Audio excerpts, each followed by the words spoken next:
Les témoins de Jéhovah rejettent-ils les ex-témoins? Certains qui ont été baptisés témoins de Jéhovah ne participent plus à l'évangélisation et parfois même cessent de se joindre à l'assemblée locale. Sont-ils rejetés ou exclus? Absolument pas. Au contraire, nous leur tendons la main et cherchons à raviver leur foi. Et si quelqu'un commet une faute grave, il n'est pas automatiquement excommunié. Maintenant, si un témoin prend l'habitude d'enfreindre les lois morales de la Bible et qu'il ne se repente pas, il sera excommunié. La Bible est très claire à ce sujet. Ôtez le méchant du milieu de vous. 1 Corinthiens 5, verset 13.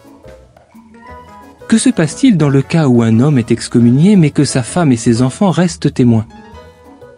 Leurs pratiques religieuses s'en trouvent affectées, c'est vrai. N'empêche que les liens du sang et les liens conjugaux perdurent. Ils continuent de mener une vie de famille normale et de se témoigner de l'affection. Une personne excommuniée peut assister à nos offices. Si elle le désire, elle peut aussi bénéficier de l'aide de ministres du culte dans le but de redevenir témoin. Quelqu'un qui a été excommunié, mais qui manifeste un désir sincère d'appliquer les principes de la Bible et qui abandonne ses pratiques, sera toujours le bienvenu au sein de l'Assemblée des fidèles.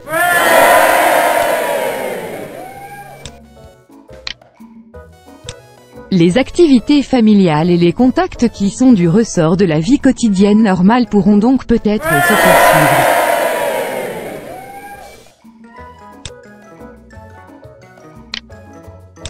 L'autre cas de figure est celui d'un parent excommunié qui ne fait pas partie du cercle familial restreint et qui ne vit pas dans le foyer.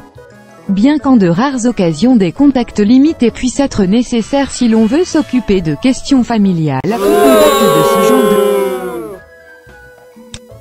Les membres fidèles d'une famille chrétienne ne se cherchent pas d'excuses pour fréquenter un parent excommunié qui ne vit pas dans le foyer. Au contraire, par fidélité à Jéhovah et à son organisation, ils soutiennent la disposition biblique qu'est l'excommunication. Sont-ils rejetés ou exclus? Absolument pas. Comment nous protéger des faux enseignants? La Bible définit clairement la ligne de conduite à adopter. Lire Romains 16h17, 2 Jean 9-11, évitez-les ordonne-t-elle. D'autres traductions mettent « Détournez-vous d'eux, écartez-vous d'eux ». Si un médecin vous recommandait d'éviter tout contact avec une personne atteinte d'une maladie contagieuse mortelle, vous comprendriez ce qu'il veut dire et vous tiendriez compte de son avertissement. Les apostats sont malades mentalement et cherchent à contaminer les autres avec leurs enseignements contraires à la vérité. Jéhovah nous demande d'éviter tout contact avec eux.